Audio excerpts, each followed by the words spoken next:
Hi guys, how's it going? In today's video, we're going to take a look at how Keir Starmer handled Boris in PMQs yesterday. I know that to many of you, this may seem a little trivial, but as Labour is really the only option right now, in fact, the only hope to stop the slide into oblivion that the UK has embarked upon, I think we should examine how Keir Starmer really handled this. So let's go.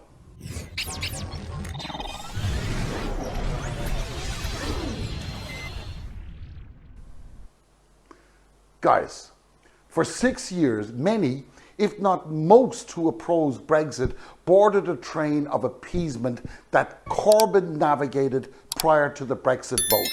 During that time, people who wished to remain faced simply naked, ignorant aggression, being labelled almost on a daily basis from mainstream media as either traitors, communists, or Europhiles. You know, Corbyn's response, and subsequently that of the Labour Party to this catcalling, simply took an approach of passive resistance. That was a major contributor to where we are today. The result was that Brexit could have been avoided. That's the fact. But instead, we faced 3 elections in 4 years, and in the last of which the Conservatives gained the majority, the likes of which even they never dreamed of just months previous, under a PM never heard of before, never seen before, and certainly never ever wanted again. Okay? So, if there was a clear indication that meeting such ignorance with passive appeasement doesn't work, that 2019 election proved it. We now have some time to examine Keir Starmer's approach. We've had 6 months, or whatever it's been, 10 months, and his effectiveness in pushing the Labour agenda. And therein, we're searching for some hope here, okay? In yesterday's PMQs, Starmer did step up his game, and he went after Johnson's jugular, with some in the media referring to Starmer's performance as a seething attack with a clear accusation that Johnson is putting his rich mates before the needs of the British people. First, let's get a quick understanding of the main points. But what will people pay towards their care? Those with assets under £20,000 won't pay towards the costs of their care at all. Those worth £20,000 to £100,000 will pay a proportion of the costs.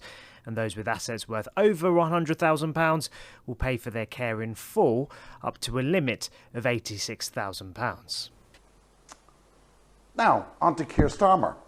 What we saw yesterday was a far more overall aggressive posture and verbal approach. And to me, at least, he seems to be moving in the right direction.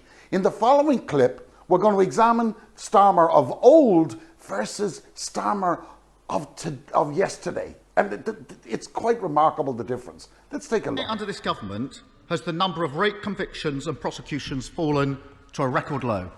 Prime Minister. Mr. Speaker, we all agree that the figures are appalling. The question is why? Prime Minister's watch. Rape, prosecutions, convictions are at a record low. Court backlogs are at a record high. Victims are waiting longer for justice, and criminals are getting away with it. This wasn't inevitable. It's the cost of a decade of Conservative... Thank you, Mr. Speaker. I want to ask the Prime Minister about the promise he made to the British people to guarantee that no one needing care has to sell their home to pay for it. Does that guarantee still stand? Thank you, Mr. Speaker. I noticed the Prime Minister didn't stand by his guarantee that no one will need to sell their house to pay for care. Let me explain why he didn't.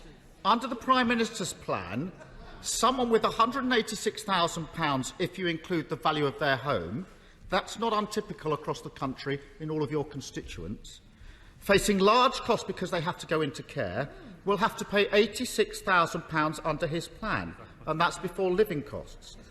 Where does the Prime Minister think that they're going to get that £86,000 without selling their home? His plan is to impose His plan is to impose an unfair tax on working people. My plan is to ensure that those with the broadest shoulders pay their fair share. That is the difference. That is the... You see, yesterday Starmer's whole body language was different. It was firm, it was stoic, it was personal, and most of all, it was needed. However, after Bojo twice failed to answer questions from Starmer about where working class people will get the funds to pay for social care, if not from selling their own homes, Starmer, in my opinion, mistakenly moved on to discuss the double-edged effect of Northern Ireland hikes and the national insurance hikes and the universal credit cuts on poorer people. Now, I'm not saying that what he said is incorrect. What I'm saying is that to expose Boris and the Conservatives, Starmer needs to concentrate on getting an answer to a single question that he asked, okay? Boris, when it comes to this type of discussion, is far more skilled than Starmer. He's far more skilled than most. Boris wasn't captain of the Oxford debating team for nothing. He depends on Starmer to ask separate questions, and Starmer falls for it every time. This has to stop. He needs, in my honest opinion, to ask one question and then get the smart aleck answer he knows that Boris is going to give him to deflect. That's a given. But what if a member of the opposition was to stand up on a point of order and ask the Speaker to direct the PM to answer the question? Okay? Two things will happen. One, the Speaker will lay out some obligatory crap, which means same old, same old. But secondly, Starmer can repeat the question and ask again that the question be answered. On this, the Speaker will say, oh, let's move on to the next question. Now, for Starmer to repeat the question, the Speaker will disallow it and move to the next order of business. That's when Starmer strikes. Starmer needs only do one thing. He'll get more publicity than he's ever received before. He takes his whole party out of the chambers with him immediately. Can you imagine the flurry of activity by the press to get to Starmer to ask questions? It would be like a herd of stampeding wildebeests. But before we move to the next thing of note that occurred yesterday, and it's important, I emphasise, of course, this is just a personal opinion on a possible outcome, but I would really welcome your views on it. Just feel free to comment and to subscribe and all that stuff. But I'd really welcome your views on it. Am I talking absolute shit, or is there method, do you think, to that madness? Okay? All of that being said, I have to say, in my really, truly, my honest opinion, that was the best performance by Starmer, and we need more of it, and we need it consistently. But before we get too excited, and as we discussed in previous videos, he needs reminding that he's no longer in a courtroom where his questioning of a witness is monitored carefully by a judge, okay, who, if he or she feels the witness is acting the maggot like Johnson does and deliberately doesn't answer the questions like Johnson does, that witness would be warned not to repeat such an exercise and would be told clearly that they may be held in contempt if they should do so. Starmer's fighting a snake, a viper-tongued Etonian prick with oratory skills better than many of us have witnessed before in politics. He is a brilliant speaker. Now, though the bill was passed, there were still two events that do offer some encouragement. The first was that Johnson caved. Don't forget, he caved in. Let's not be any doubt here that the exclusion of the dividends as a source of wealth or income had been excluded from the original bill, with the Mail actually going so far as to claim credit for the U-turn. Okay, Boris was going to exclude that and then had to include it. Okay, this indicates, though not certain by any means, of course, that Johnson does not have the command of the party and is fearful of that level of support. It confirms what we already had learned from the Conservative backbenchers and the grassroots preferred media outlet that Johnson is on extremely thin ice. The second thing we learned was that a handful of Tories had said they will vote against it or abstain.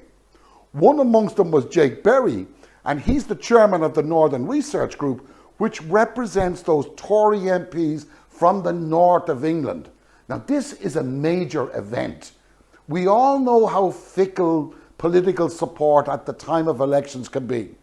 There is now especially, zero chance, in my opinion, that those newly won red wall seat candidates are becoming increasingly happy with their position.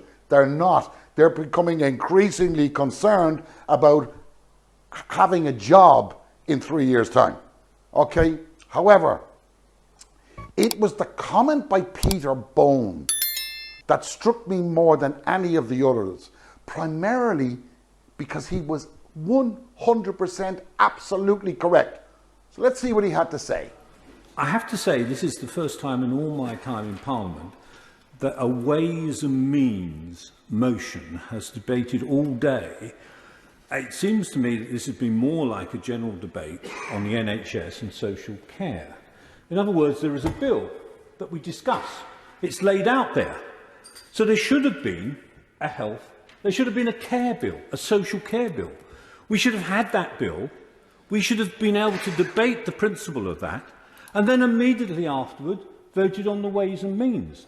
But we've got this mixed up. I mean, we are creating a new tax. I mean, the motion today doesn't refer to 1.5%. It doesn't refer to how much for social care. It just says we're going to bring in a new tax. So we're making a way of bringing in a new tax. We're doing it, though, without having the detail. Peter Bone nails exactly what this government is all about. Boris is about shortcuts, little on detail and sod all input from those that should be consulted. Boris, he's a reactionary. He placates rather than innovates. He has been exposed as being incapable of providing leadership and lacks the basic management skills so desperately required by any Prime Minister. And of that there is little doubt. There's no doubt. What is also evident from yesterday is that Boris can no longer depend on the hardline cohesive approach and cooperation of the ERG. He cannot take that as a given any longer. And Starmer needs to capitalise on this. Look, inevitably, this bill will be just like everything else that Bojo has touched. It'll be referred back to, it'll be amended, because the mistakes will be highlighted by the experts when they get a chance to study in its entirety. Thanks for watching. See you on the flip side. Bye-bye.